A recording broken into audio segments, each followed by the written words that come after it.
Well, I have a few things to address before the class. First of all,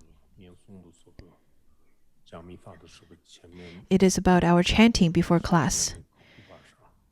We usually would chant the Dharma protectors before the Vajrayana class. We had that protector chanting for the first class, and then you stopped the Dharma protector chanting. I'm not sure why. You're supposed to chant also the Dharma protector chants. That's the first thing I'd like to address. And then the second one is good news.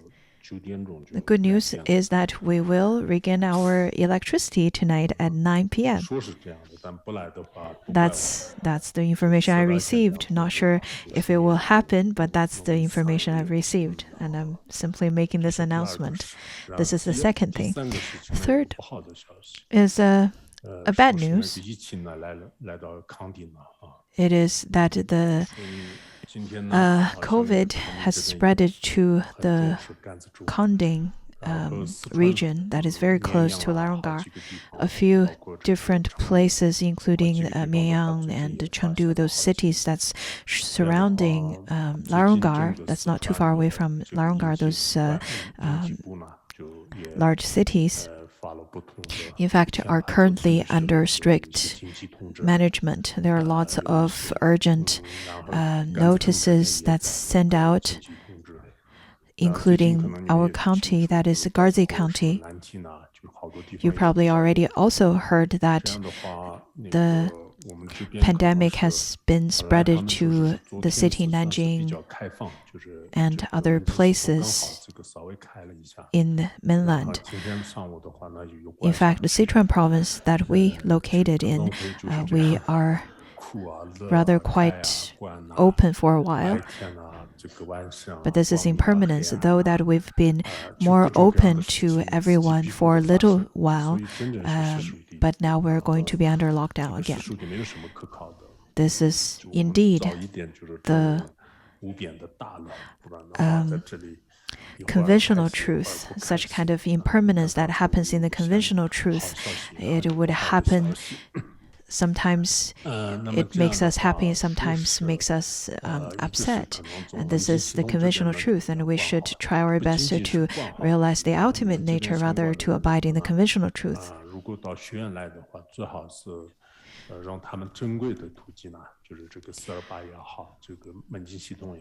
Whenever there are people, for example, want to travel here, I think it's crucial to come here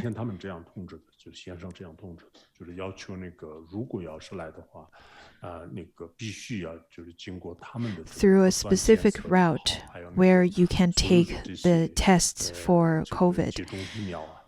Also, you will be offered the opportunity of taking the vaccination too on those routes. Do not take small routes or flying through the space and then arrive into the Laronggar. All of those kinds of routes are not permitted. If we were to see if any of the cases were to happen in Laronggar, it would be of a create a grave difficulty to Laronggar.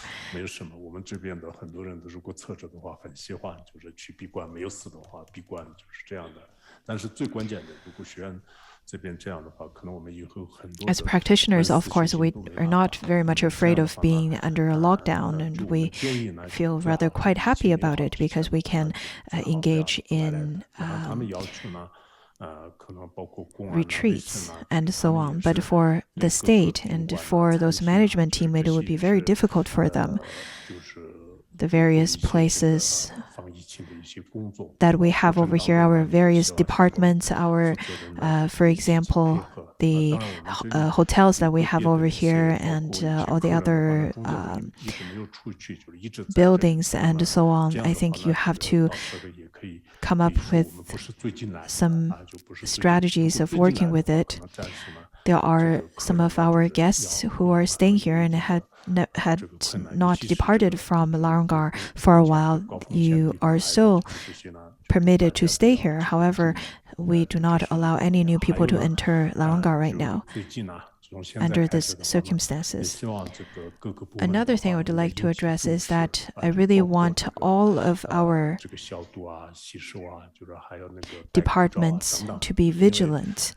You have to watch out, be careful with your actions, make sure you wash your hands, make sure you wear masks. And though some of you may have already got vaccinated, you still have to be vigilant because the Delta variant from India is in fact not, the vaccination does not work very well with the Delta variant, to the Delta variant rather. So on one hand, we do need to develop a sense of vigilance and we do need to develop a sense of fear for impermanence. What if we were to die this year? Are we still going to live next year? Can we still see the sun that would arise tomorrow or next year? We have to feel very much vigilant about all of these impermanence that's happening around us. Today, we've already seen the sun, but tomorrow, are we still be able to get up in the morning and see the sun? Life is impermanent, and we have to be very much careful. I'm not saying this because I am required to make this statement. I'm saying this very genuinely, because if anything were to happen in the Sangha, it would create detrimental results. And I hope that we can all be vigilant for ourselves and for the benefit of others as well. Therefore, whomsoever travels from outside and wanting to enter here, we have to stop them from entering into Larangar, especially the ones traveling from Chengdu, from Kanding, and so on. There are people whom, after getting infected with COVID, they want to seek peace. They want to seek peace of mind. So they want to travel to areas such as, for example, temples and monasteries, so that they can maintain a sense of peace and seek refuge. And there are people, for example, they are rather. I think in some ways they vengefully want to spread the virus to people who have not gotten it out of anger. There are various situations, therefore we have to be very careful. The COVID right now happening around the world, some people or some countries are still quite vigilant in terms of controlling this virus. But my relative who lives in Nepal, he told me that right now, lots of the Nepalese sees COVID as just a severe cold.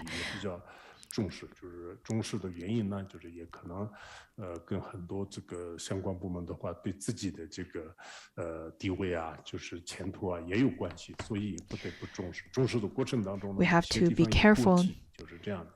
On one hand, lots of the authorities are very much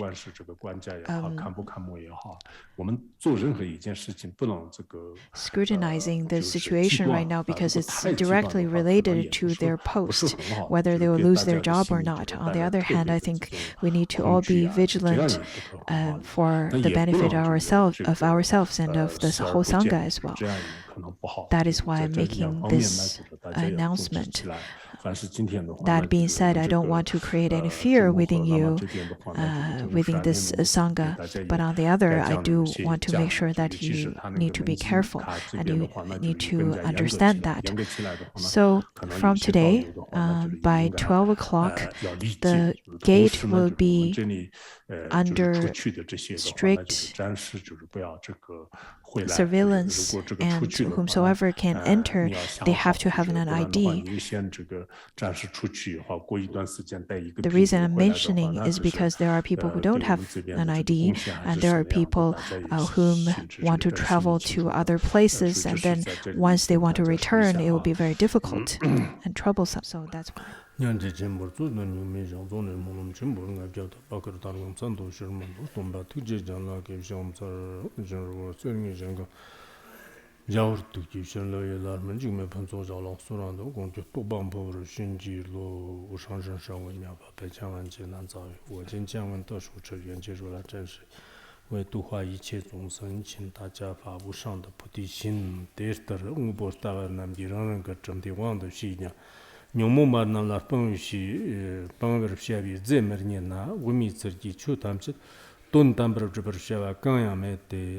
Chuba tamsit never jeveran dollar, power shaver zenny pakala yod jishiber Telan Durkut, Tundamber Power Shir, Zemetian, Consupt, Yantapi, Consupta, Yantapa, Mayimbi, Consupti, Consuptian, Mupe, Tevena, Yantapi, Consupt, Numumbarna, Power Shavi, Ze Yopa Langara, Metogena, Teland of Jupiter Sharte, Kunga Tse, Yantap Jupiter Shavaji, Yoperando, Nati, Tse.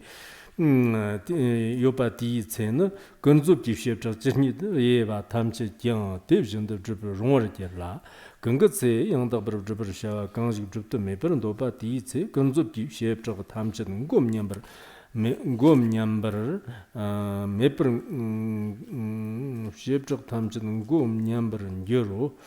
Consumptive shape of Tamsin Gomnian and Euro, Yandercut, Yantaba, Yantaba, Mayimbi, consumptive year number of Jabba, Snowden Giant, Tonshid Nibada. Tonshid many be shaped a number of Jertetela, Vembir Zigdi Chinzumbersha, Shella, Vember Zunigi Chinzumbersha. Shit many Bartao was number of Japan Danya, the Kanzak Zegisha of Jabber Zate, Chuji Zegisha of Shipper of Jabana Mayano, Tela Kanzak Zip Japachir Tavagina, Shidon Nunger Jut Tobar Namba Nide, Tela Nunger Jutno, Stiva down with Metan, Murdan, Hala Super Kanzak Jut Tobar Regi, Zerin and the Chuji Wanda Shina, Kanzak Regan, Kam Tribadam, Kimchi Tribadam, Pumbur Nabad. Tama Shiba Zam Chigo Lormjong Zato, Hadam Mulasobi, Semchinji Zemernieto, Shirurgi Jiki on the Shina, Gavatan, Vambala, Sobong Bom Tambak Chiki, Rjun Nebala, Vambingo, near the Chiki Gamma, Gavino near Chiki, Zende, Chun, Data, Young Kammer Naba, Shi came to Tribatam Te. Vembingo Chicker Zemernieto, Teven under Vembe Chen and Zembrisha, Shedo, Jishava, and Dagan, Ganzaka Zejishava Shepherd, Jabar, Te, Chuji Zestana, Lokan La Tonjim, Sanitkan, Noateni, Chuyin Te, Tertana, Vembir Zignian, Vembir Wengi, Noa Yimbe. Vembi Katodan Yipki Wang Yimber Zate, Raksha La Soban Mayano, Katoko Shavano, Zingin Shete, Shava Shebayang, Parachiva, Pano Kirje, Jaba Yen and Dortava, Nimir Zingin, Muglang, Nobra Shedo, David Zingin, Pamber Shedo, Nigitan, Chipmaser Shedo, Chinzamber Jebana, Raksha and de Katok no Mayano, Tevena Katok Rajani, Janter, Jardin Medo, Janda Jardin Medo. Chutata Jishava Tatba Shipper Zato, Tevena, under Vambena Chinzamber Shava, Sheda, Vambir Zunigina, Zunigina, Mashedo, Jiv Jaban Dona, Jitin Trabadam Tumber, Ganzaka Zeki Shava Shipper and Dota Zate, Ganzaka Nit Matraper. Tela Shava Shipir Zekala Yote, Tirta, Japan, Chiker, Satum, Shonlanji, Patan Jago, Telan Dirkut, Tundamber Jabber Shava, Mandona, Konzubna, Mataba, Nyangava, Tarna, Rigby, Pong, Muzutpa, Yembe, Rigby, Nopangara, Medo, Jinaguna, Konzubto, Jabatsana, Rigba, Magua, Jigna, Nandan Jayan, Tonshin, Nibatan, Many, Shepchak, Yantak, Yantak, Mayambe.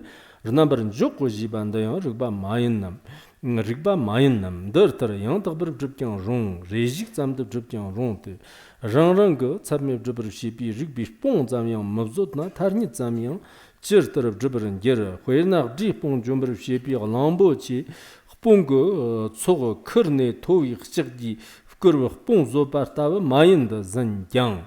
Jean Movi Shava Shipi, Valan Lion, Nyashan Kurne, and Chishing Chirdi Kurva, Pong Zamian, Mavzotna, Jean Movi Shava Shipi, Tarnit and Chirter, Shete, Rati Girpondam, Shepter the Kirachi Yoda. Division the Tundamber Zessa Yoper Dribi Bar Pom of Zotian, Tabi comes up under Zessa Yoper Drabayan, Chugir Zegi Shav Sheper Mavdriber, Ganzak Zegi Shav Sheper Dribber and the Lion Tabi comes of Gigan, Chirter, Tarnin Jigtin, Jigtin Parvi Tava, Shepter the Kira Chizio, Testavi, Tava Yaptra, Chawan Dun, Shindon Sarvane, where not Munjonga Lurgi, Korlo Giri, Gerbo Trabam Tai, Mundut Bay. Mi dope mangomne samchit saksam gyanes shimbel he wombo gyapshin girtan shit ugude he wombo na longshud nyambar to ba le dele gyang dope namsim tiebe ti wong longshud nyambar to yok longshud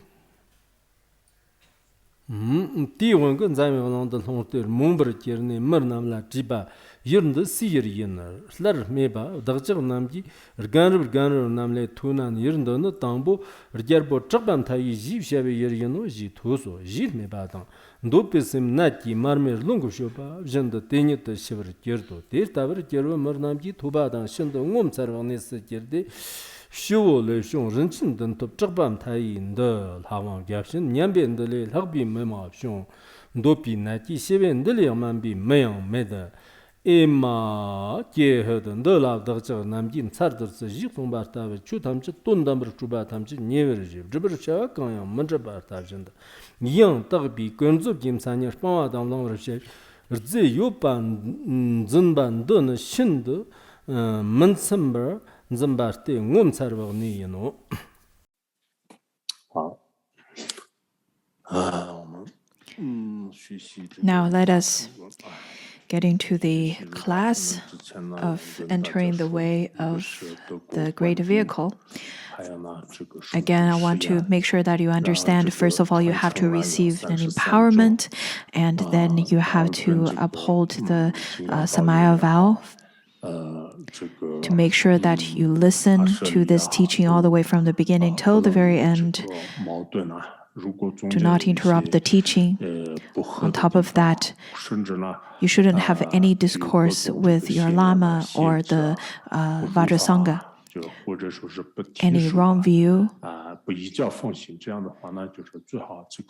and not holding the teachings, not listening to the teachings, all of such kinds of behaviors are not permitted, because the karmic consequence of not upholding your Samaya vow is quite severe, and it could be quite detrimental, because the Dharma protectors that protects the Vajrayana teachings, they are very wrathful, not saying that they will maliciously wanting to punish you. It is not like that at all.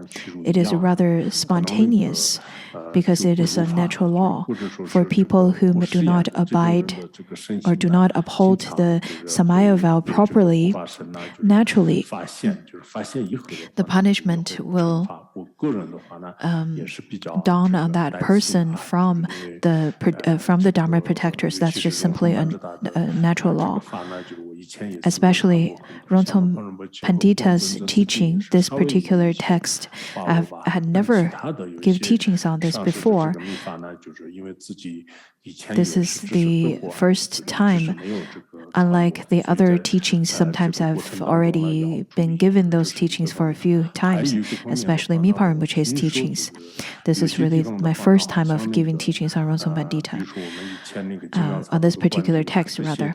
There are people Also, I heard there are people whom, for example, recorded the empowerments, including sound and image.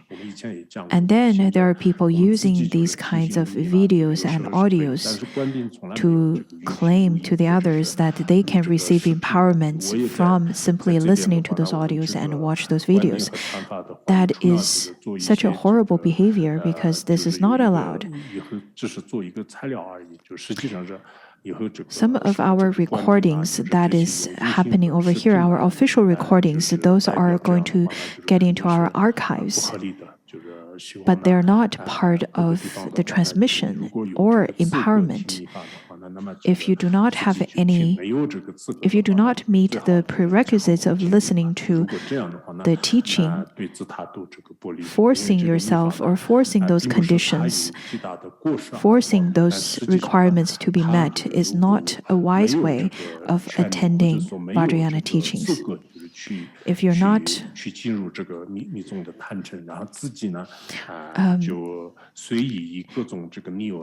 in fact, if you do not meet all those prerequisites, you do not have the you cannot enter into the mandala of Vajrayana. You're not qualified.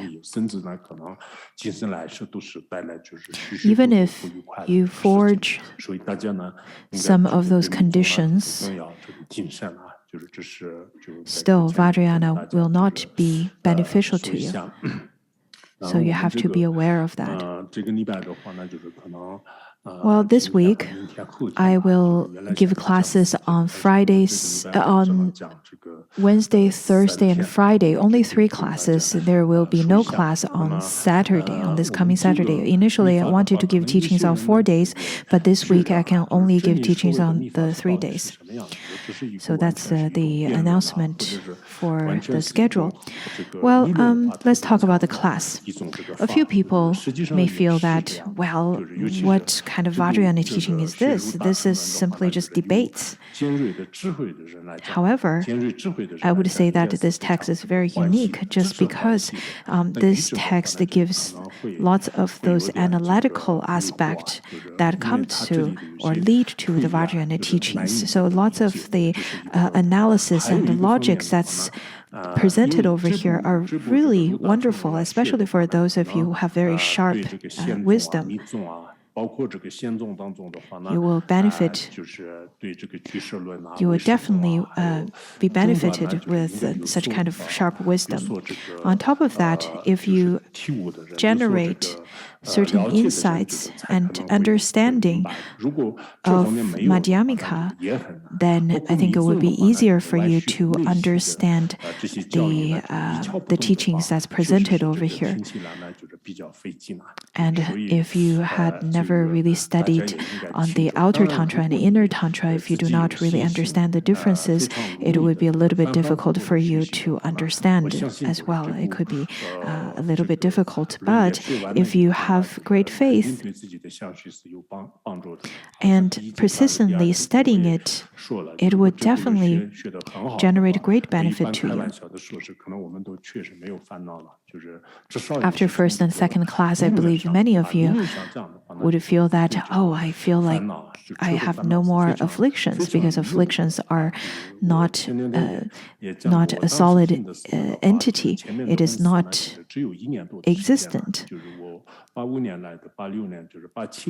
I listened to this class, this text, back in 1987. I got ordained back in 1985. And between 85 to 87, I only studied a little bit. However, after receiving this particular text, it really made a great change and great impact to my life. Especially, it really builds up my view and certainty to the Dzogchen view. Back then, I really haven't really got any time to build a solid or a very firm foundation in the Buddhist studies yet. Many of you, for example, probably are in the same shoes as how I was back then, but still this text had brought me great benefits. Some of our Dharma teachers over here, if you're available and if you have the capacity and faith and time, then I encourage you to tutor, to have certain tutor sessions so that people would be able to generate more understanding towards this text, especially some of the beginners and some people whom have not gotten enough time or enough foundation that's built to understand the Dharma, the theories of the Dharma, then I think it would be very beneficial for them to attend some of those tutoring sessions. This is an important text. Generate the aspiration that I want to study this well because it will be beneficial to me. It will be beneficial to my life and to my mind continuum. It will definitely be beneficial if you set up such kind of firm faith and confidence and such aspiration. If you were to start off by thinking, well, I'll just listen to this class and spend my time in this way, anyhow, I have nothing else to do, I'll just listen to it. If you have this kind of mentality, it's very difficult to say how much benefit this text will be able to bring forth. A sincere mind is so crucial. If you have a sense of faith and a sense of joy and a sense of diligence and a sense of cherishing mind to think that such a precious text, I have no idea when I will ever be able to receive such a precious text ever again. And then contemplating upon the teaching, thinking about the teaching day and night. In this way, you will be able to receive some of the blessings and it will benefit you to some extent. Now, let's continue with the text. Previously, we've already heard that how, as a practitioner, we need to eradicate affliction so that it could lead us to liberation. Previously, we've already studied the three schools that holds a realistic view on the existence. They all believe in some real objective existence of an entity. For example, in terms of the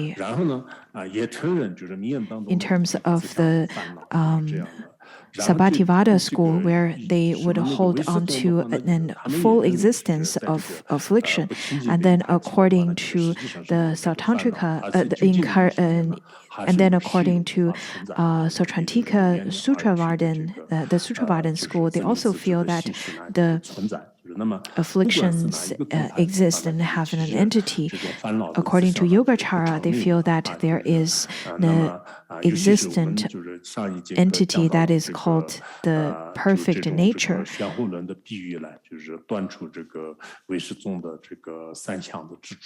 And last time, we've already refuted such logic. Slowly and slowly, with our proceeding of the class, we will be able to see the unique quality of Rongzom Pandita's composition. I think his logic is very similar to that of the Western philosophers. Very logical. At the same time, lots of great metaphors, examples, and stories to illustrate his opinion further and continuously to demonstrate his idea in a more clear way. His way of explaining these ideas are based on meticulous logic. On top of that, vivid examples and stories, so that people would have to come to conclusion that Rongzom Pandita's argument is correct. They have to agree with him, not because of a certain teacher or certain sages said so and so. Rather, they're very much convinced by his logic.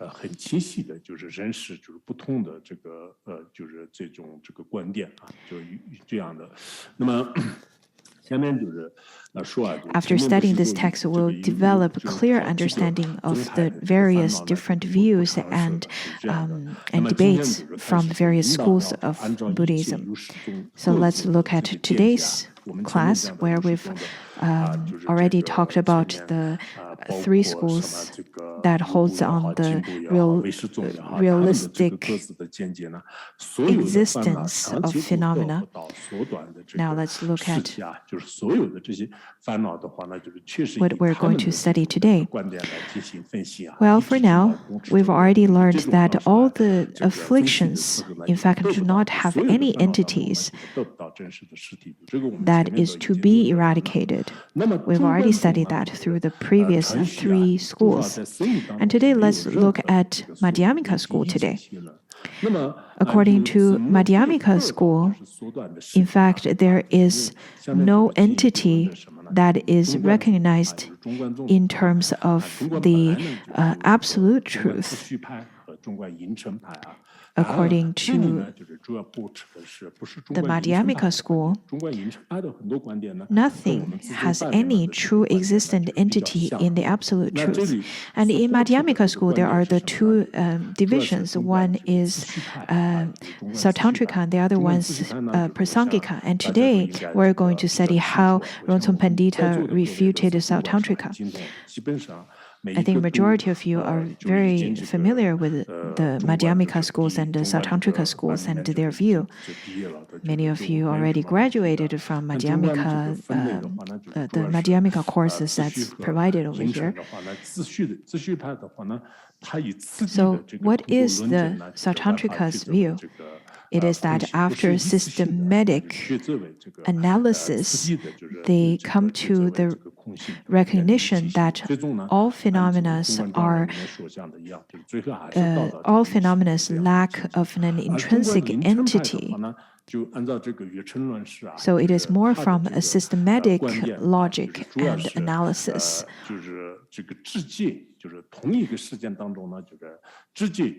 But Prasangika school comes to such conclusion directly. Therefore, whenever we talk about Sautantrika and Prasangika, we talk about we would associate their teachings in accordance to the different capacities of beings whom receive the teachings.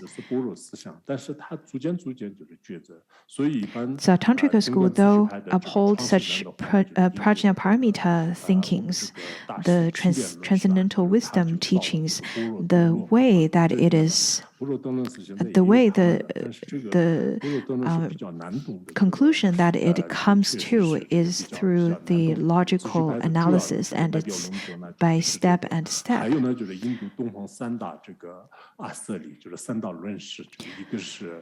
The three great Panditas, the three great masters, for example, Shantarakita, whom composed the ornament of Madhyamika, and then Kamalashila, whom composed the luminous Shastra of Madhyamika. They are the Sautantrika. They're the Sautantrika teachers, or from the Sautantrika school. Prasangika, on the other hand, is very much similar to the view of Mahāti.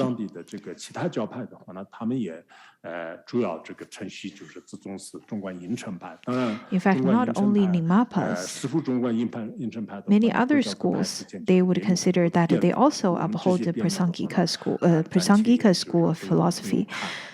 That's their view. Of course, there are the various debates and different logic and different analysis, and we don't have to get into all of those. But today we need to understand that we're talking about the Sautantrika school of philosophy and the refutation from Rongzom Pandita.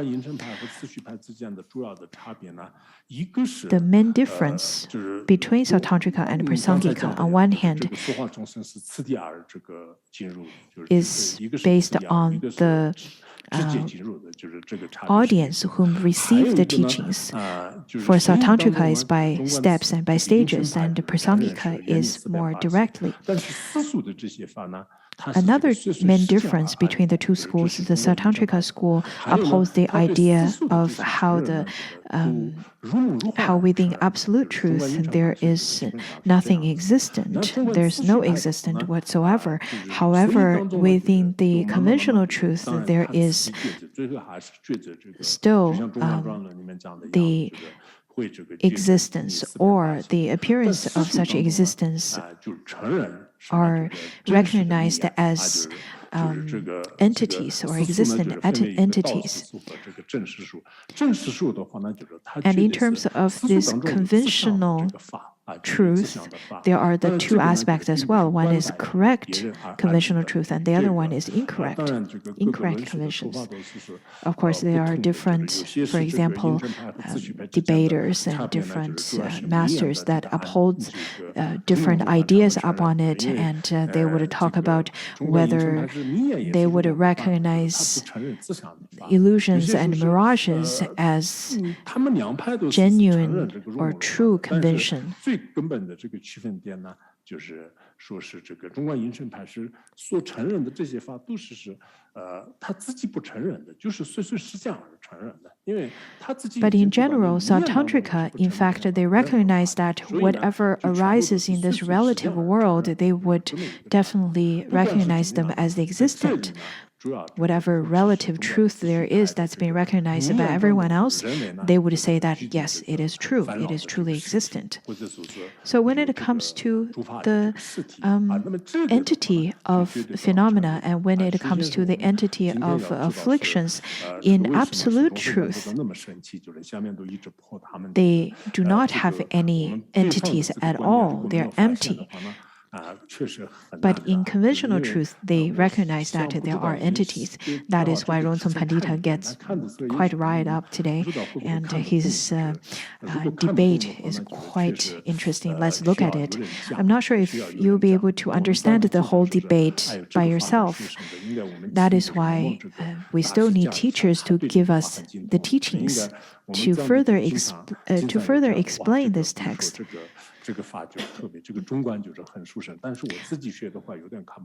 There are people in Tibet, they would say that, oh, I think this particular text is so supreme. However, I don't understand it. Can I please supplicate to you that so-and-so great master, may you please give us the teaching so that we can generate further understanding. That is why some of the teachings, in fact, they do have commentaries composed or taught by various masters to further elaborate on the teachings of those texts. And that is why some of the texts are easier to understand because of the commentary exists. And sometimes, for example, as for this text, there is no commentary. Therefore, it could be a little bit difficult for you to understand without further teachings. I'm not sure if you'll be able to understand what I'm talking about over here in terms of the debates, but I really encourage all of you to read and prepare the class beforehand so that you can then at least come to the literal understanding of the text. And then you can find the points where you don't really understand, so that throughout the teaching, maybe the class will be able to clarify your confusion.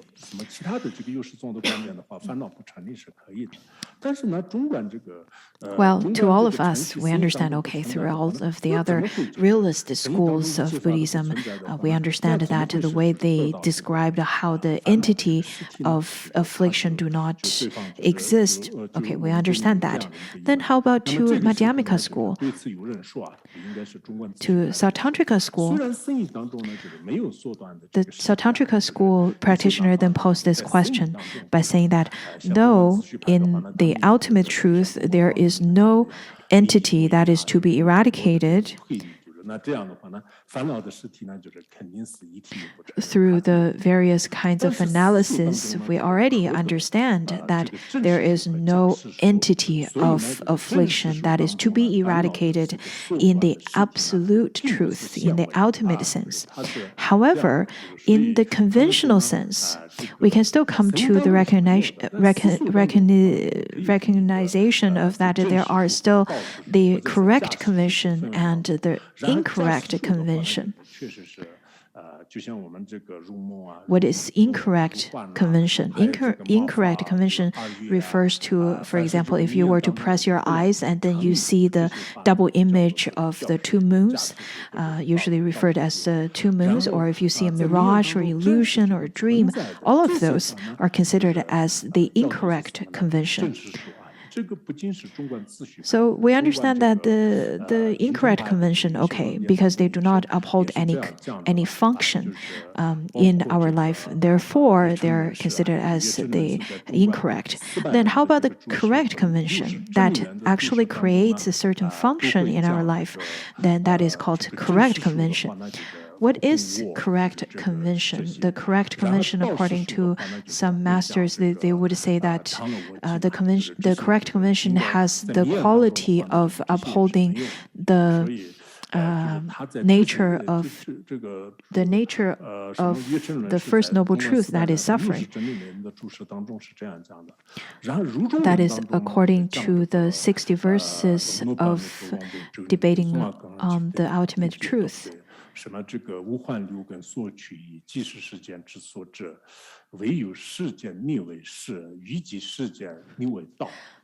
Now, according to the Madhyamika Avatara, where it says that the object that we grasp onto that can be perceived rather through the 6 roots, those are considered as the knowable, the conventional truth. For example, the sound that I hear, the forms that I can perceive, all of those that I can actually perceive through the 6 roots, then those are recognized as the knowable, as the conventional truth. However, sometimes if it is other than the 6 roots, other than the undefiled 6 roots, that is, then those are considered as the incorrect conventions. For example, people feel that, oh, there's a ghost that's taking over my body, and so on and so forth. Those would be considered as the incorrect convention. Sometimes it's imagined, that is.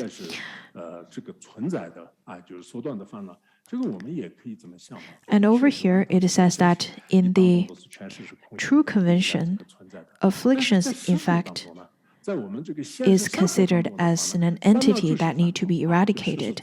That is the view from the Sautantrika school. We can observe our life, really. We can think about, well, whenever any of those afflictions arise in our mind, it feels very real to us, let it be jealousy or anger or so on and so forth. All of those mental factors of afflictions or the hidden hindrances 我们现实也是有个颠倒的现实和就真正的现实。颠倒的现实呢，我们实践也是不太承认的。比如说，有些人就是 In terms of the conventional truth, 迷乱的这个现象啊，世俗当中也不成立的，像这个所谓的神秘的二字啊，就是或者是 in terms of the convention, the two aspects, one is correct, one is incorrect. In terms of the incorrect, we already referred back to all of those imagined things, such as the son of a barren woman, the barren woman who never had a son. Then that son is just simply an imagined entity, an imagined thought.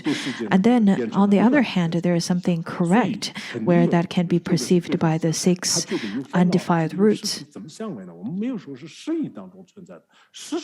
So the Sautantrika school started to question, well, we're not saying that afflictions have an entity within the absolute truth. However, it does create a function in our relative truth. Therefore, it is a correct convention.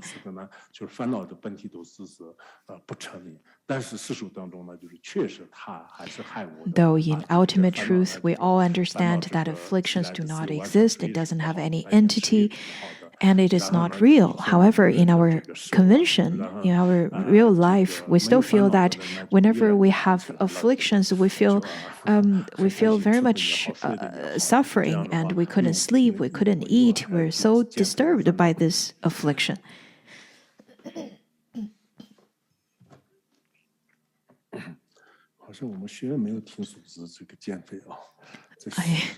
I think especially people nowadays are very much troubled by their weight. Lots of people would say that, oh, I'm on a diet, I'm trying to lose weight. But I haven't really heard about that from people over here. Maybe because everyone works very hard in studying contemplation and practice. And through the exam week, everyone would lose weight naturally. Okay, so this is the view from the opponent. The next answer from Rongzom Pandita, he states that whenever you say that there is one real entity in the so-called convention, then all of the variety of the phenomena within all the categories and to all its extent, they would all have an entity. Whatever you have, if you were to say that a vase that has a solidly existent entity, then everything else must also have their own entities as well. So vase, a house, or a bridge, or a road, all of those varieties of categories, they would uphold an entity too, or they would also have a truly existent entity.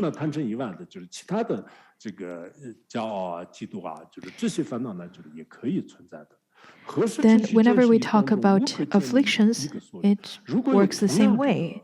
Your jealousy, anger, and so on and so forth, they would also have an entity. Whenever one thing that has entity, then everything must have an entity too. If one thing doesn't have an entity, then none could have an entity. I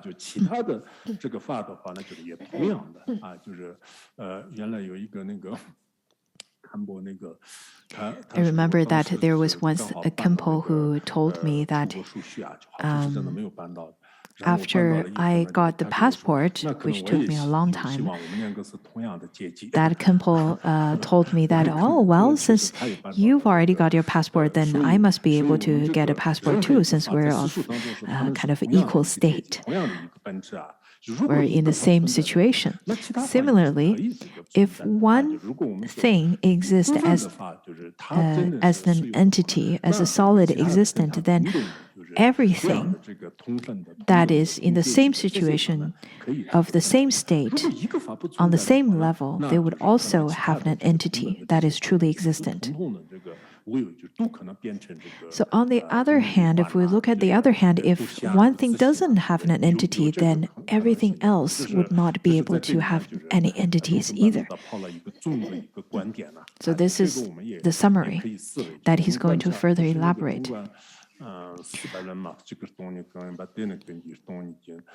You can contemplate upon it according to the 400 verses of Madhyamika, where it says that the emptiness of one is the emptiness of all.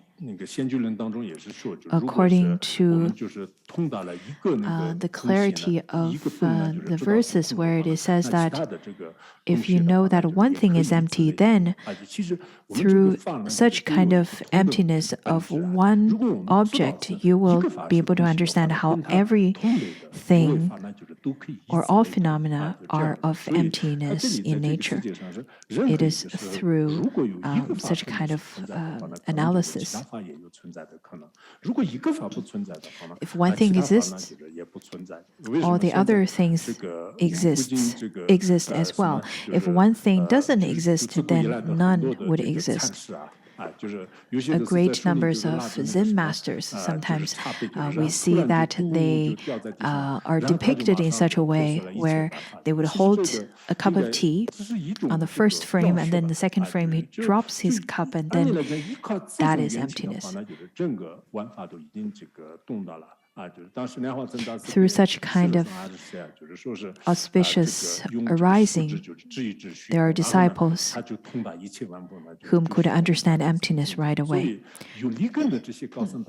The great masters of with a sharp capacity, if they were to understand emptiness of one thing, of the cup, then they will completely understand the emptiness of all. 那么这是就对他这样回答的，首先是给他们这样回答，然后此外呢，还有些人按你这样说啊。 And then there are, then the opponents continue to say that though it may seem that there are the two conventions, the true convention and the correct convention and incorrect convention.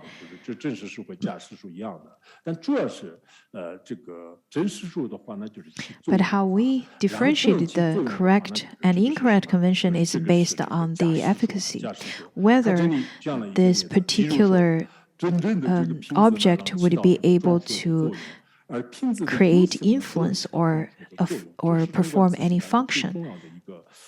This is one of the most important point from Sautrantika school of Madhyamika, where they would claim that if it has a function, then it is of a correct convention. So they would say that, such as a real bottle that has the function of contain water, but the shadow or reflection of the bottle do not have such function. Therefore, that is the incorrect convention. 让我就顺便刚才的校正翻译成纵然通显现能复起作用，真是与 according to the Madhyamika Shastra of the True Truth, where it says that though it manifests together, however, whether it creates a sense of function or not is the differentiation between the correct or the incorrect convention.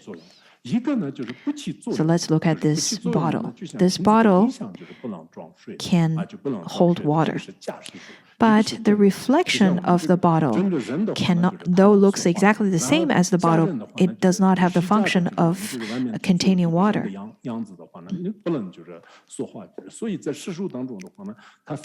So in the conventional sense, there are the two aspects, the correct and incorrect.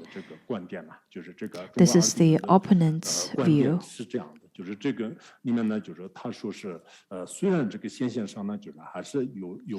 That is why in the Shastra of Madhyamika on the True Truth, it says that though it appears the same, the differentiation between the correct and incorrect truth is based on whether it has a function. whether it could actually create any kind of influence or effect. And let's look at afflictions for a moment. Whenever we look at afflictions, we feel that, okay, affliction definitely creates a sense of influence on me. It definitely creates some effect on me. And whenever I tread on the path and practice, then it seems that the path and practice also creates an influence of eliminating the afflictions. So, through the example, let's look at how Rongzom Pandita would then talk about the real bottle and the reflection of the bottle, and in terms of their functions, which is exactly the same as the example of affliction. So this one is. This is really the view from Sautantrika, and then let's look at Rongzom Pandita's view. He's talking about, well, the view that you've given is very much based on a personal entity. Over here, personal entity refers to a continuum, opposed to the phenomenal entity. The personal entity can be also talked about from the aspect of subject, or a kind of generalization. But the phenomenal entity is more from a manifestation and appearing, the form aspect that is not mixed in the continuum. According to the memorandum of view from Mipa Rinpoche, he said that once there is a continuum, then that can be called the personal entity. What the phenomenal entity is that if there is the collection or cluster of appearance that's manifesting, that is the phenomenal entity. So a cluster of skandhas can be called as a continuum, that can be called as a personal entity. But the phenomena, the manifestation, is the entity that manifests. So over here, Rongzom Pandita started to say that, well, you're talking about in the correct convention, afflictions would create a function. And that is why afflictions are real in the conventional truth, because afflictions have a function. But really, you're mixing up the personal entity and the phenomenal entity. So what are the two?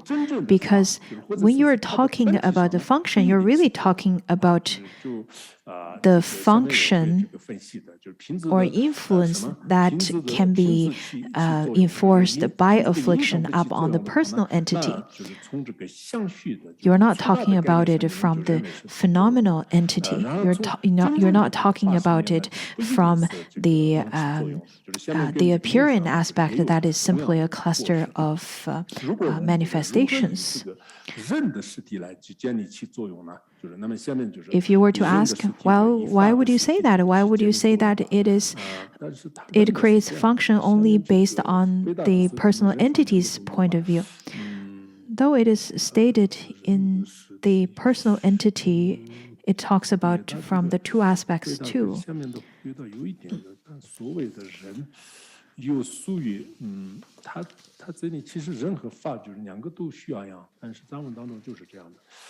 This is how it's translated through the Tibetan. This is how it is stated in the Tibetan text. So I'm simply now explaining it, though the later part sounds a little bit similar in terms of the phenomenal entity. That is the internal and external continua. 外向虚和还有内向虚两种，就是这个人的 Okay, so we've already established that there is the personal entity and there is the phenomenal entity. I think phenomenal entity over here, in fact, the personal entity can be divided into two categories too. One is internal continua and the other one is external continua. Internal continua is something that is sentient. For example, men, women, human beings, Tibetans, and female Sangha, male Sangha, celestial beings. Everyone has their own mind continuum. From that aspect, if everyone were to be grasped as an entity. And from the phenomenal point of view, this is where it kind of repeats from the previous one where it talks about the phenomenal entity. Over here, Rongzom Pandita started to say that for everyone, from the phenomenal point of view, we can say that there are the 6 fields and the 6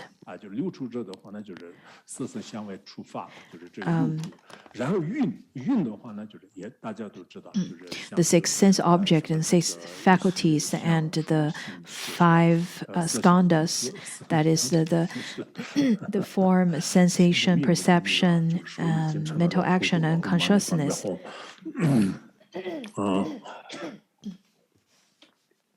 那么多体呢，就是在一个的系那里，就多体呢就寄居在一个，然后系呢。We're really talking about how the conceptual phenomena is a cluster of the 6 sense objects, 6 faculties, and 5 skandhas.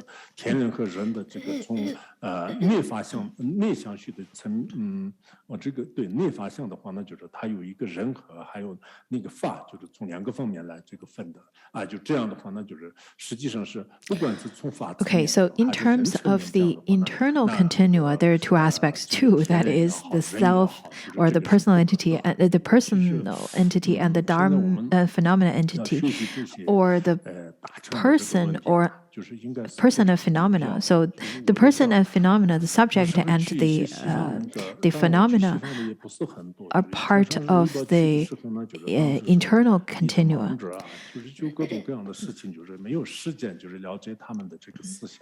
When I traveled with Ponsokar Rinpoche to the West, I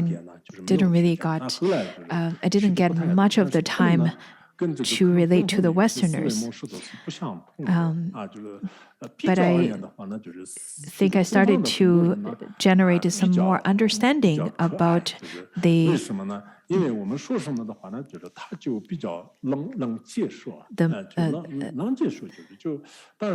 tendencies of Westerners. They're very different than the Easterners in terms of their mind, or how their mind works. The Easterners tend to, in some ways, very easy to generate a sense of faith, and they would believe in whatever is taught. And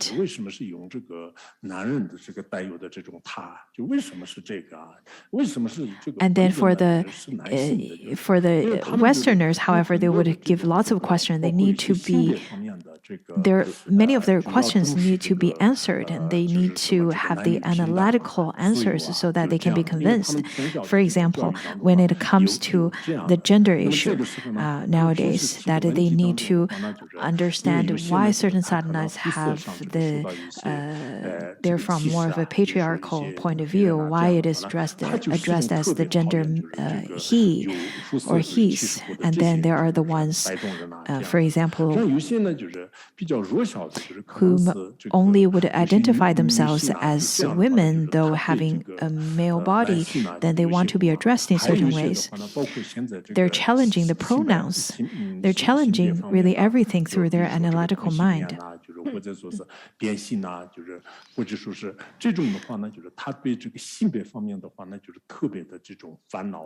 People from the background of cisgender, or from the background of, for example, if they're transgender and so on, they feel that it's really important to hold on to a gender pronoun.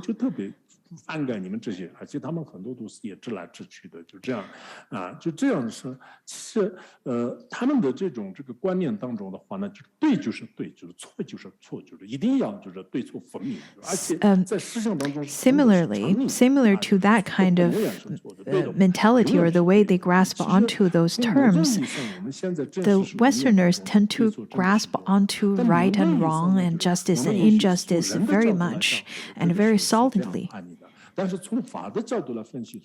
From the person's point of view, yes, you can say that this is man, that is woman, this is right, that is not right, this is a human being, that is a celestial being. You can grasp onto them. However, from the phenomenal point of view, whenever we look at the various kinds of phenomena, we see that they're no other than a cluster of building up of the various elements and objects and sensations. 逻辑也就具有逻辑性的这些这个法呢，就是并没有就是特别的这种这个展开就比如说我们中观的思想、大圆满的思想，还有那个 Of course, the great masters whom propagated the Dharma to the West back in the 70s and 80s, it's wonderful. Their Dharma activity is quite admirable. On the other hand, they haven't gotten an opportunity to bring in the analytical teachings of the Dharma yet. 确实是这个你的精神支柱就是一旦就是倒下去的时候， So 那你自己的是没有 I think it's quite important for the Westerners to engage in more of these analytical teachings now. Otherwise, once your faith that's very much based on your that is your belief that's very much based on your faith could crumble once you're challenged. However, after analytical studies, after further understanding the Dharma and building a firm foundation, you will be able to build up the kind of genuine faith that is not easily to be destructed.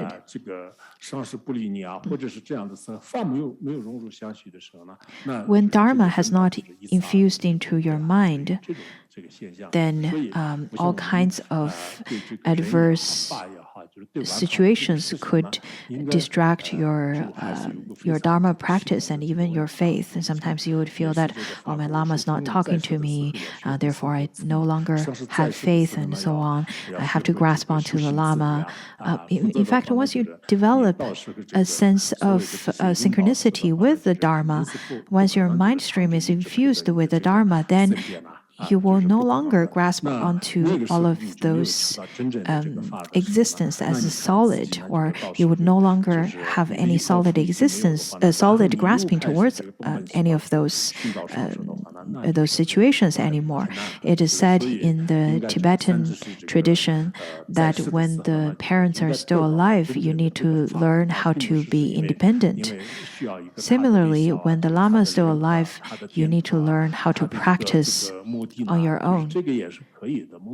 Of course, when the Lama is still around, you can still seek for blessings, ask them to grant you blessings by touching your head, or ask them for a private audience, and so on and so forth. That's fine. However, what's more important is to continue the Dharma and understand the foundation of the Dharma and infuse the Dharma into your own mind stream. 所以我想在这里呢，就是也跟大家就是稍微分享一下啊。 This is a little bit of my personal sharing. 那个执着志向就是对错，就是这个是 grasping onto any characteristic of right and wrong, of all the dichotomies, the gender and self and other, and justice and injustice. For those of you who already studied Madhyamika, you would understand that there is no right and wrong that can be found in this world. The so-called happiness, the so-called comfort, this is really just our expression, but there is no definitive comfort and happiness or definitive right and wrongs. The so-called justice and injustice, the so-called right view and wrong view in our world. If you were to hold on to them solidly, in fact, all of those are impermanent still. It is only after you come to the understanding of emptiness, come to the understanding of the right view, you will be able to see that indeed there is no such existence of right and wrong. There is no such kind of grasping. There is no such kind of justice and injustice and gender to be grasped onto. Now let's look at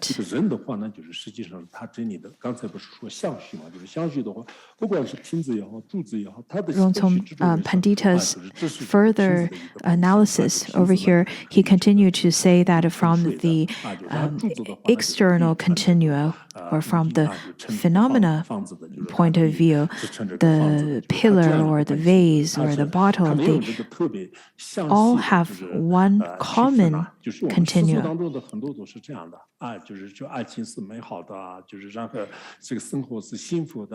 If you were to hold on to that there is a truly existent nature of a vase or a pillar, that is from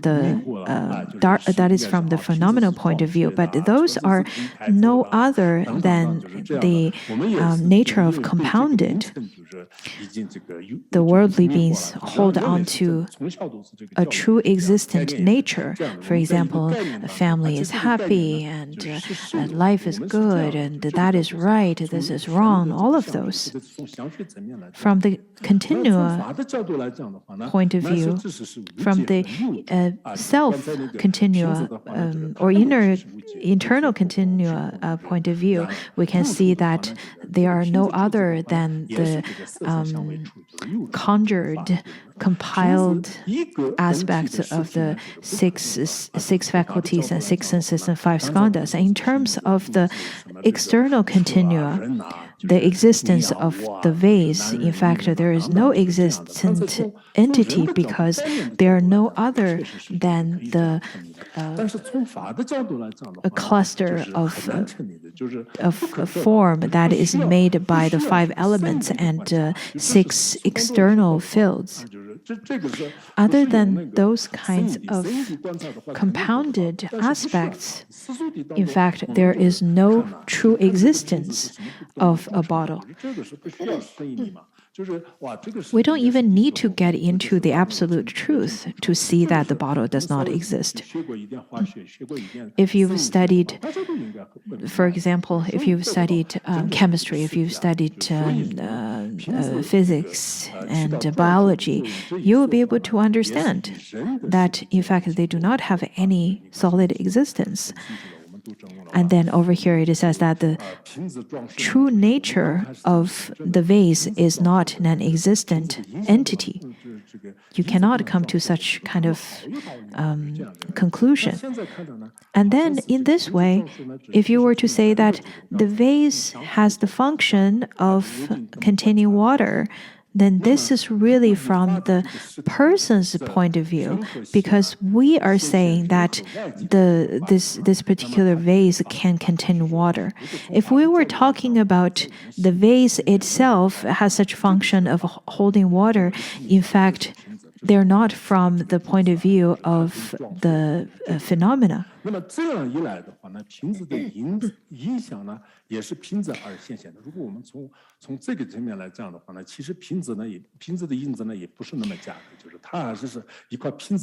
Because as a person, we would project such kind of function to the vase.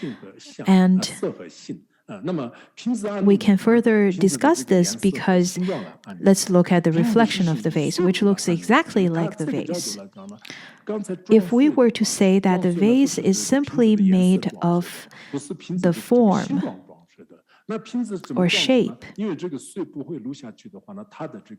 the vase would uphold the water from this shape that is built up by the combination of the 5 elements and by the 6 sense field. So the nature of the vase, or the character rather, not nature, the character of the vase rather is based on the form and shape and color, the form, the visible form and the shape. The big-bellied vase, that is, according to the Pramana teachings, usually we would use that analogy, isn't it? So everyone with big belly, you can consider yourself as a great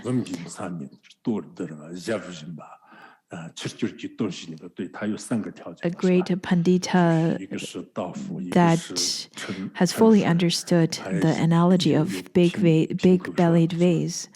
The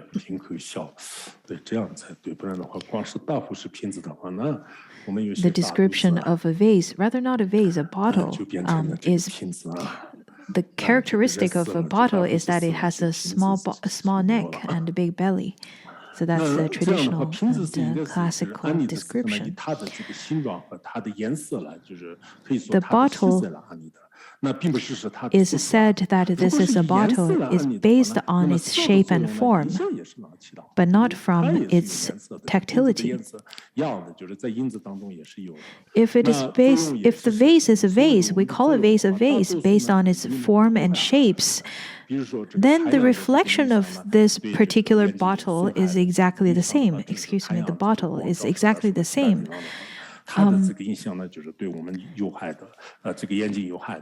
Rather than the function, sometimes the function could be beneficial and sometimes could be harmful.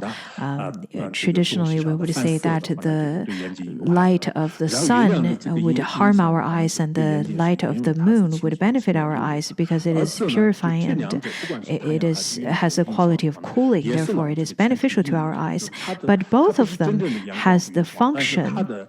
Both the sun and the moon has a function of dispelling darkness. And now when you're talking about how from the aspect of shape and form, we say that this is a bottle. But if you were to say that it creates a function, then you're really saying that the bottle has a function of containing water from the tactility aspect. This is not based on the color and form anymore. You're really mixing these two up. If you were to say that the color and form of the bottle also creates a function, then the reflection of the bottle and the vase should also create a function, should also have the ability of containing water. We are simply coming to the conclusion of that the vase or the bottle is a true or is of the correct convention because it has a function, right? However, we're talking about such function with the mixture of the tactility aspect and the form and shape aspect, which is perceived by the person entity. Just like this example that's given over here, the sun has the characteristic, or the sun and the moon has the characteristic of dispelling darkness. And the function of them sometimes could be beneficial, sometimes could be harmful. However, the characteristic is to dispelling darkness. They have such function. From both of them are from the aspect of form and from the form or light rather. And then the bottle, if you're talking about how the bottle could have function based on its characteristic of having such shape, then the shape that is exactly the same reflected in the mirror should hold exactly the same function, but it doesn't. 就是这个假的世俗呢，就是实际上我们这个所有的世俗都是真世俗和假世俗没有多大的差别，就是大家会。So after studying this, you will come to the conclusion that there is no difference between the correct convention or the incorrect convention. 其实刚才瓶子的话呢。你说是瓶子是这个真实起作用的， The bottle has function of holding water. 然后它的颜色也好，味道 is from 它的那个 the tactility aspect. 色、声、香、味。除了触以外，就是其他都不能撞碎啊，就是瓶子的味道也不能撞碎，瓶子的颜色也不能撞碎。Sound of the bottle cannot. The sound of the bottle. Okay, whenever we look at the six object or six field rather, we talk about how the form, the touch, the texture, the sound, the fragrance. But when we look at it, the sound and fragrance of the bottle cannot uphold water, so it doesn't have this function. It is only the shape and the tactility of it that could uphold water, that creates such function. And it is both of them in combination that could uphold water.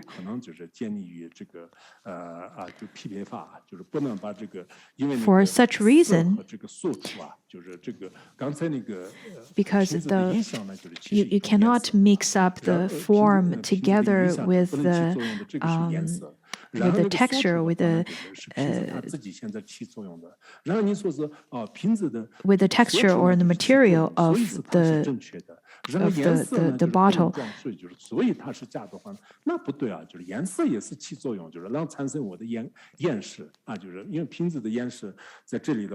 It is to say that the color and form has one function where you can see, and then the tactility performs the actual function of holding the water. So both of them, in fact, all creates functions to you. It is the jointed effort of both that forms what we call a vase. And now you're calling it this one thing creates a function, therefore it is correct. But that is incorrect because the function of the vase is based on its tactility, not based on its form and shape. That is why I am refuting this opinion from the Sautrantika Madhyamika school. It is because the way that you're talking about the function of the correct convention is very much based on the personal entity. It is the personal entity that entitles this function upon this object. 哪有像一个学者和这个知识界呢？就是根本不会的。如果你真的稍微懂到一点的话呢，那世界上从来没有学过放牛的、农民啊，就是这些的说法是不应该说的。其实我们荣生班的这里比较有一种讥笑的这种词啊，来这个。Rongzom Pandita in the Tibetan text over here, he used a certain word that is a little bit cynical. He's saying that, well, since you understand that, since you're talking about there's the absolute aspect, and then when it comes to the relative aspect, that is convention, you still come to this conclusion that there is one entity. 很简单，就是因为他们只有这个知识啊。就当我们可能作为一个学这个理论的人呢，就是起作用，起作用不能 all of us 模糊化，就是应该是有一个比较。whom are already engaged in the study of Tibetan of the Buddhism logic and teachings, we need to understand more in a refined way of how this logic works or how this analysis works. Rongzom Pandita started saying that if the coarse aspect of the bottle does not even come to the full existent in a correct conventional sense. How could you say that it is of an entity?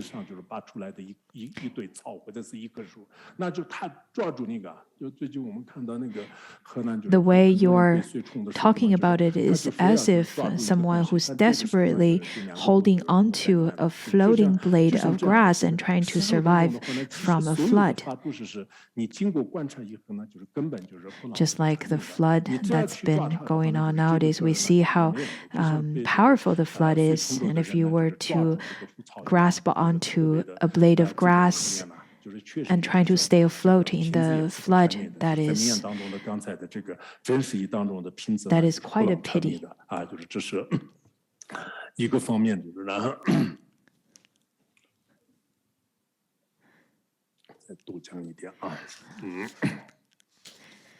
Let's continue a little bit more. And then someone started to say that if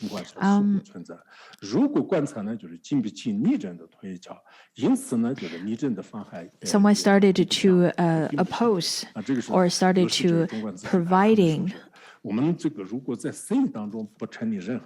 an explanation on their view. They're saying that, well,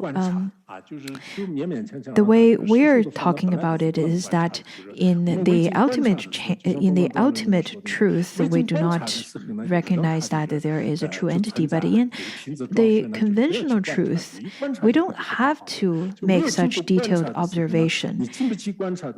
If you were to use observation to look at conventional truth, then in fact, nothing would be able to go through such analysis, such inference. He's saying that, well, you should only observe in the absolute truth, but you shouldn't make such kind of analytical observation in the conventional truth. Don't observe. And if you don't observe very closely like this, then you see afflictions definitely is there. Of course, in the absolute truth, afflictions do not exist, but in the conventional truth, it is there. And then Rongzom Pandita started saying that, oh, it is only because you didn't pay close attention to the observation of the analysis. In that case, if you were to say that you don't need any analysis in this conventional, in the relative sense, in the conventional sense, then since the false and truth convention both arise, then aren't you saying that the false convention is also the truth? Didn't you pay observation and detailed analysis to the false convention to start with, to come to the conclusion that they are false convention? Therefore, let it be in the ultimate or in the convention.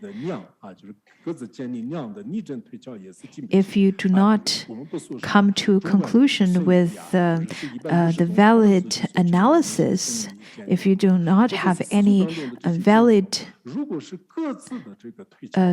if you do not use any valid reasoning to come to such kind of conclusions, then what's the point of you setting up the so-called relative and convention? Then just leave them as they are. If you were talking about, of course, we all agree that afflictions do not exist in absolute truth. However, when it comes to the conventional aspect, and you're saying that you don't need to go through such analysis to distinguish whether something exists or not in the relative world, why are you still using analysis to distinguishing the false convention and the correct convention then. And then Rongzom Pandita started giving this example. He's saying that the elephants in the army, that's how the ancient Indians would fight a war. The great elephants would be herded to fight in the warfield, the battlefield. They would carry all kinds of weapons and then subdue the enemy. So the example goes, those elephants to destroy the enemies, they can uphold all kinds of weaponries, all kinds of burdens, and to trump on the battlefield. This is the imagery that correspond to absolute truth. And then there's an oxen whom upholding lots of burdens, and we're supposed to perform the activity of plowing the field. And this imagery is in reference of the conventional truth. However, if this oxen does not even have the ability of carrying any burden, don't even mention about having the function of plowing the field. That refers to the function of the vase that is based on both form and tactility, which is also a compounded outcome.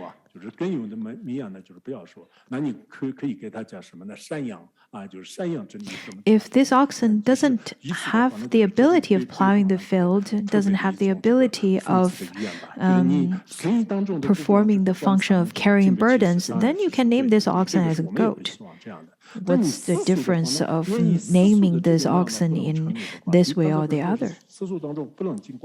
Since you've already said that in relative truth, we are not supposed to apply our analysis. We should just accept convention as it is.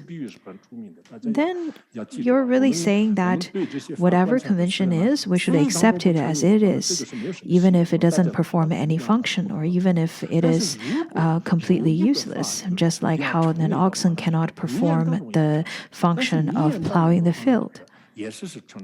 As the vase cannot perform the function based on its form. And the shape and the form of the bottle is the characteristic of the bottle, but it does not perform any functions. According to Madhyamika Avatara, it says that just like the son or daughter of a barren woman, which is simply just an imaginary entity and not truly existent, in fact, it does not exist in this world. Similarly, the nature of all phenomena is exactly the same as the nature of the imagined children of the barren woman.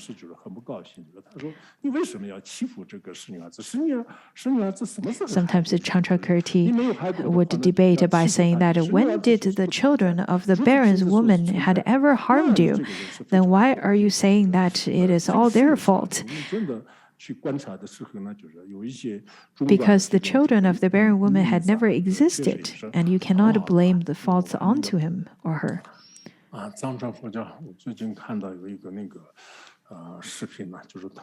I recently saw a short video of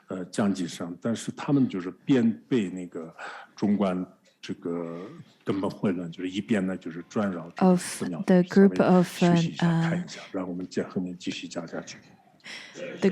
of the practitioners chanting the Mula Madhyamika, or the root verses of Madhyamika rather.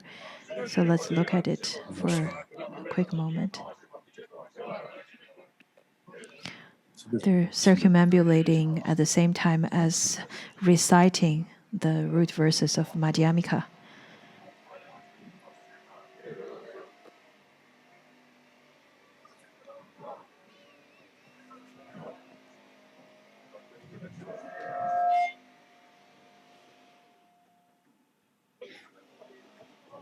可能再放一下，后面的那些人背的不是很好。其实我们背 The 诵的时 people 候 in 是 the 这个后面背 back, in fact, they couldn't recite as well, but the ones at the front, they recite really well.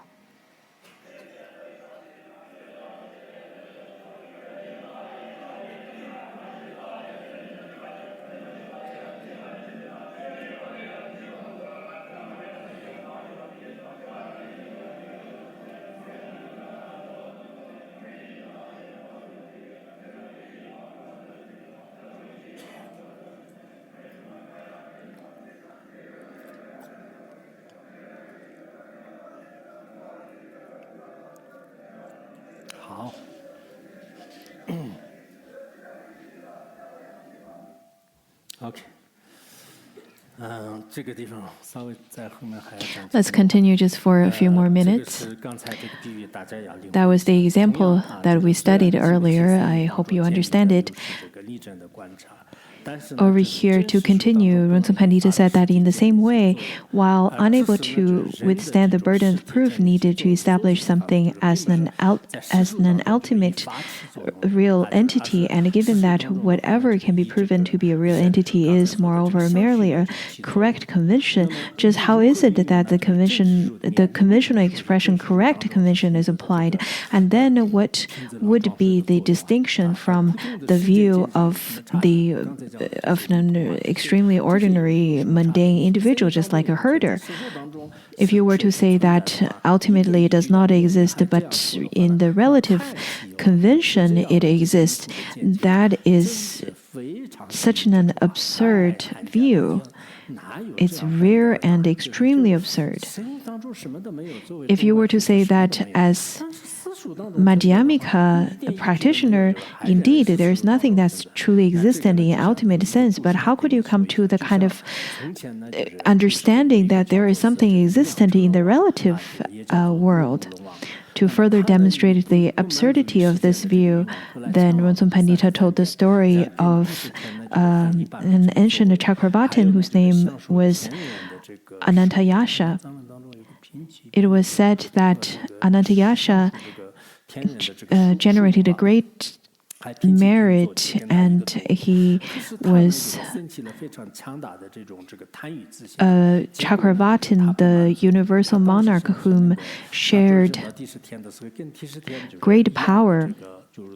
In fact, because he was very greedy, he did not, all the worldly enjoyments in the desire realm did not suffice him, so he went into the Trishrimcha's heaven, and then he shared the throne to reign the universe with the Lord Indra. But he still generated a great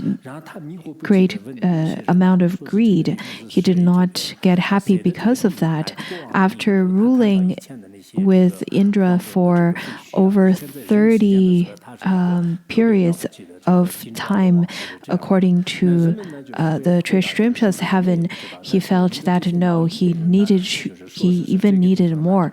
But because of his jealousy, because of his greed, he was reborn, unfortunately, into Jambuvipa again. So he was born in a much lowlier place than the Trishrimcha's heaven. When he was reborn in the Jambuvipa again, he started questioning the people around and saying that, where am I? Whose land is this belong to? Whose kingdom was it? The people replied him by saying that, oh, I heard from our ancestors that this particular land and kingdom belonged to a Chakravartin whose name was Anantayasha. But because of his greed, he died just as how wind blew over and extinguished the whisk of the butter lamp.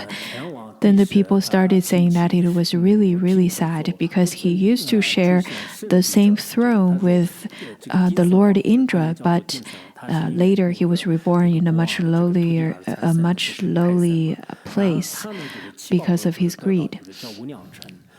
This particular Chakravartin Anantayasha was born from the crown of a king, and he was not born from a womb.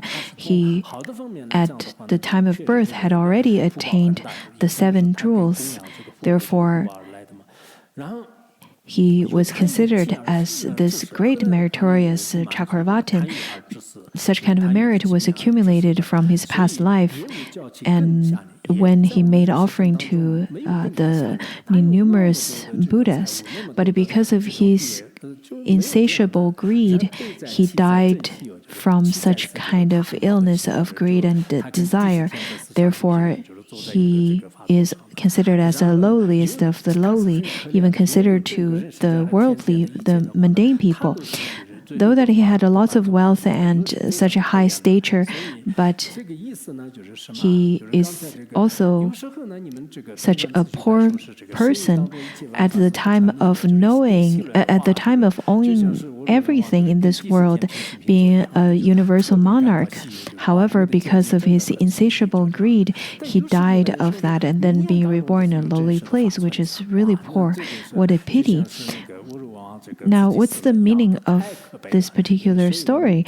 This particular story demonstrated that, well, now that all the Sautantrika school of Madhyamika states that none of those things exist in ultimate sense, everything is devoid of elaboration and so on and so forth, which is similar to the Chakravartin that has everything, that is of great merit and is of a very high, that has a great amount of wealth and stature, which is really wonderful and really rare and wondrous.